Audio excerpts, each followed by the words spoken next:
안녕하세요. 원샷입니다. 직장인을 위한 쉽고 편안한 투자 원샷입니다. 자, 오늘 할 방송은 직장인이 꼭 알아야 할 금주의 코스피 코스닥 시황입니다. 매주 주말에 제가 올려드리기로 했죠. 그 아마 오늘이 세 번째 시간인 것 같아요. 그래서 이번 주에는 어떤 일이 있었고 앞으로는 어떻게 될지에 대해서 한번 알아보도록 하겠습니다. 자, 첫 번째 차트 코스피입니다. 코스피는 지금 2주째 조정을 이어가고 있습니다. 금주는 12월 2주차 상승분에 대한 조정이 2주째 지속되고 있다. 결국 2040을 넘지는 못했다. 제가 2040이 지수 상승의 중요한 분기점이라고 말씀드렸죠. 수급 현황을 보시면 지금 점선으로 보이시는 곳이 이번 주 내용인데 외국인은 지난주부터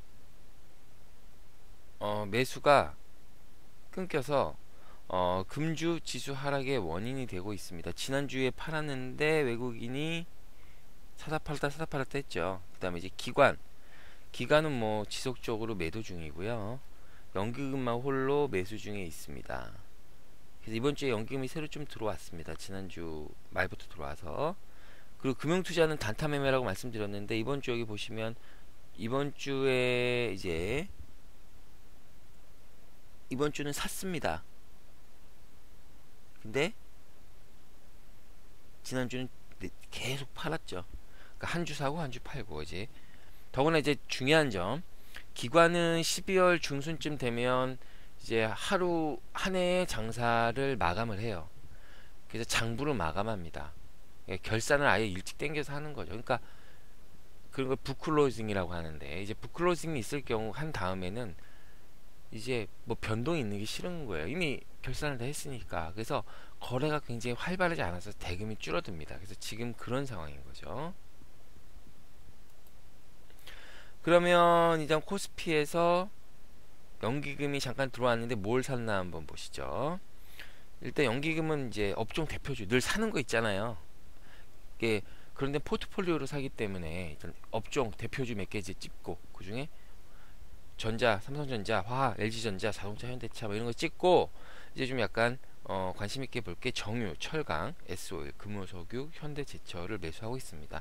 참고적으로 화학은 업황이 내년에 좋습니다. 그리고 제가 2017년에 주목해야 될 업종 해서 화학이랑 아마 다른 곳 하나 지금 더 생각 중에 있는데 해운, 조선 뭐 이런 쪽 해가지고 한번 보도록 하겠습니다. 자, 그럼 코스피 차트를 한번 자세히 들여다볼까요?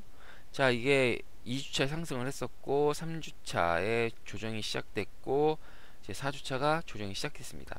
이 조정은 좋나요, 나쁘나요? 아주 좋죠. 저점이 낮아지지 않고 있습니다. 조정이 돼도. 그래서 12월 4주차는 12월 2주차 상승분에 대한 2주간 연속으로 조정 지속 중이면 여전히 양호한 모습이다. 주식에서 가장 나쁜 거는 저점이 낮아지는 거예요. 가장 좋은 건 저점이 낮아지지 않는 겁니다. 그래서 12월 이제 6주차, 5주차도 외국인과 연기금 매수가 지수 상승의 결정 요인이다 라고 보시면 될 것 같습니다. 그 다음에 이제 코스닥 보시죠. 코스닥은 이렇게 쭉 빠졌다가 10월부터 12월 초에 반등을 했다가 지금 이제 조정 장세에 들어갔습니다. 코스닥은 제가 말씀드렸지만 이제 단기 저항대가 많은 거라고 지난주에 말씀을 드렸었죠. 그래서 그 예상 맞게 횡보 중에 있습니다. 그 다음에 코스닥 지수는 620에서 635 사이 저항대가 존재하며 635는 큰 저항대가 존재해서 단번에 돌파해서 상승하기 힘들다라고 지난주부터 말씀드리고 있죠. 네, 올해는 635는 이번 주에 근처에도 못 가봤네요. 630도 못 갔으니까요. 그럼 코스닥은 주로 뭐 수급을 한번 보시도록 하시죠. 좀 화면이 어둡긴 한데요. 연기금이 코스닥은 지난주에 샀어요. 그래서 그나마 지수가 조정이 됐는데 상승을 했는데 보시면 이번 주에는 연기금이 별로 안 샀잖아요. 그냥 그러니까 지수는 이제 상승의 동력이 없는 거죠. 그리고 기간도 북클로징으로 매매 대금이 감소된 상태고 기관도 이번에 대부분 팔았죠. 차트를 한번 보시죠. 2주차, 12월 2주차, 12월 3주차, 12월 4주차. 그래서 금주는 지난 2주간 연속 상승에 대한 조정이 시작됐고, 다음 주도 이제 연기금 매수 여부가 지수를 결정하는 요인이 될 겁니다. 왜냐하면 일반 기관은 안 사잖아요. 지금 부클로징 돼서. 그러니까 오직 살래는 연기금뿐이 없는 거예요. 항상 또 기억하셔야 되는 게, 코스피는 외국인이 사야 가고 코스닥은 기관이 사야 갑니다. 근데 기관이 지금 안 사잖아요. 그나마. 그러니까 그나마 연기금이 안 사면 지수가 갈 수 없다는 그런 추측이 되는 거죠. 그리고 연말까지는 소극적인 매매에 따라서 지수는 횡보를 예상한다. 그래서 이제 이게 중요한 얘기니까 보세요. 오늘 이번 주 일단 시장에 뚜렷한 매수 주체가 없어진 상황이다. 그러니까 지수가 상승할 동력이 별로 없다는 거죠. 그렇다고 하락할 동력도 없긴 하지만, 그래서 환율 상승에 따른 외국인이 있다. 이번 주 금요일날 1200원이 됐어요. 그리고 기간의 북클로징으로 매수세가 감소되고 있다. 또 중요한 거, 드디어 원달러 환율이 1200원을 돌파됐습니다. 그래서 금주 금요일날 외국인이 순매도세가 강화됐어요. 원화가 약세가 될수록 국내 주식을 원화로 갖고 있는 외국인은 환차손이 발생한다. 이해가 잘 안 가신다면 제가 다시 설명드릴게요. 달러를 외국인이 미국에서 갖고 있다가 우리나라 포스코를 사요. 근데 달러로 포스코를 살 수 있어요? 우리나라로 들어와서 돈 원화로 바꿔서 원화로 사야 되잖아요. 그죠? 팔 때는 또 어떻게 팔아야 돼요? 원화를 갖고 판 다음에 달러로 갖고 가야 자기도 달러로 자기 돈이 되잖아요. 그러니까 생각해 보세요. 포스코가 5,000원이었어요. 그 당시에 환율은 1달러에 1,000원이었어요. 그러면 포스코 한 주는 5,000원짜리 한 주는 5달러의 가치가 있는 거죠. 1달러에 1,000원이었으니까. 근데 환율이 그냥 계산 쉽게 하기 위해서 1달러에 1,000원에서 1달러가 2,500원 올라 버렸어요. 그러면 포스코 5,000원짜리는 그 달러 가치로 따졌을 때 2달러가 되는 거죠. 그러니까 1달러가 1,000원이었을 때는 5달러였는데 포스코가 1달러가 2,500원이 되니까 2달러가 돼버린 거예요.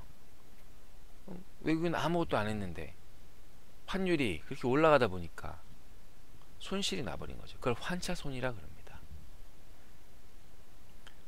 그래서 이제 다음 주를 되게 잘 봐야 돼요. 환율이 진짜 더 갈 수도 있잖아요. 그리고 미국이 금리를 올린다고 했는데 이제 더 악재가 나와버렸어요. 중국 위안화 달러 환율이 지속적으로 약세다. 위에 바로 원화 약세도 있죠. 원화 약세다, 위안화 약세다. 똑같은 얘기인데, 위안화 달러 약세는 한국에도 금리 인상 가능성을 더욱 높이게 된다. 이게 뭔 얘기냐? 외국인이 지금 전 세계적으로 돈을 미국으로 올라가고 있잖아요. 인플레이션이나 금리 인상 이런 거를 기대해서. 그러니까 중국에서도 당연히 돈이 빠져나가겠죠. 근데 미국에 갖고 있는 국채의 최대 보유국은 중국입니다. 2위가 일본이고. 근데 그렇게 돈이 빠져나가다 보니까 달러는 강세, 위안화는 약세가 되는 거죠. 여기 기사처럼. 그렇게 되면 중국은 갖고 있는 국채를, 달러로 표시된 국채를 갖고 있죠. 거기는 미국 국채를. 그걸 시장에 막 풀어요. 그러면 중국 엔화가 막 들어오겠죠. 그걸 이제 중국 엔화로 바꿔야 되니까. 대신에 중국으로는 위엔화가 들어오지만 국채는 계속, 미국 국채는 시장에 계속 나오잖아요. 그러면 국채 가격이 떨어지겠죠. 그러면 국채의 금리는 어떻게 되나요? 올라가죠. 제가 계속 말씀드리잖아요. 금리의 채권이랑 금리에 대해서. 이해가 오늘 처음 보시는 분은 꼭 직장인이 꼭 알아야 할 투자 상식, 채권편을 꼭 보세요. 제가 상황 봐서 환율편도 하나 만들어서 드릴게요. 그렇기 때문에 금리 인상, 그러니까 미국이 그러면 국채 가격이 금리 인상이 더 올라가면 우리나라도 따라 올라갈 확률이 더 높죠. 이게 이제 여러 가지 요 세 가지 정도가 관심을 가져야 할 매크로 지표고, 이제 두 번째가 IT 업종으로의 수급이 심화된다. 지금 살 수 있는 세부 종목은 3D 낸드 플래시랑 아몰레이드뿐이 없어요. 이거 계속 저희가 얘기하고 있잖아요. 그리고 대선 테마가 상승률 상위를 독차지하고 있다. 원래 이렇게 시장이 어수선할 때 테마주가 극성을 부립니다. 그래서 이재명, 반기문 테마가, 이거는 제가 드릴 말씀이 되게 많은데 이렇게 오픈된 곳에서 얘기하기는 좀 힘들 것 같아요. 그리고 이제 제가 관심을 가져야 할 핫한 업종을 이제 10월 초부터 말씀드린 거 3D 낸드 플래시, 음성 인식, 이거 한번 보겠습니다. 다 2주째 계속 올라가고 있어요. 특히 SK 머티리얼즈가 10% 이상 올라가네요. 한손 케미칼은 하락했습니다. 그러면 이건 뺄게요. 이거는 이제 이 테마로서의 의미가 없는 거예요. 음성 인식, 그래서 역시 미래 나노텍이 가장 좋습니다. 그 다음에 연기금 매수 종목에서 인터플렉스가 너무 잘 가고 있죠. 그냥 쭉쭉쭉쭉 가고 있습니다. 인터플렉스 연기금 매수 종목 수십 종목에 제가 4종목 찍어드렸죠. 그 중에 특히 인터플렉스가 굉장히 잘 가고 있다. 예? 그리고 이제 철강업종 풍상 포스코가 저희 12월 중장기 내년 1월 20일까지의 관심 종목이죠. 지금 2주째 조정 중인데 아마 다음 주부터는 좋은 결과가 나올 수 있을 거라 생각이 듭니다. 마지막으로 이제 시황에 대해 정리를 할게요. 금주 시황도 지난주와 마찬가지로 특별한 매수세가 없다 보니까 횡보 내지 조정 장세가 예상이 됩니다. 그 이유는 앞서 말씀드렸고, 이럴 때는 매매를 쉬시는 것도 좋은 방법 중에 하나입니다.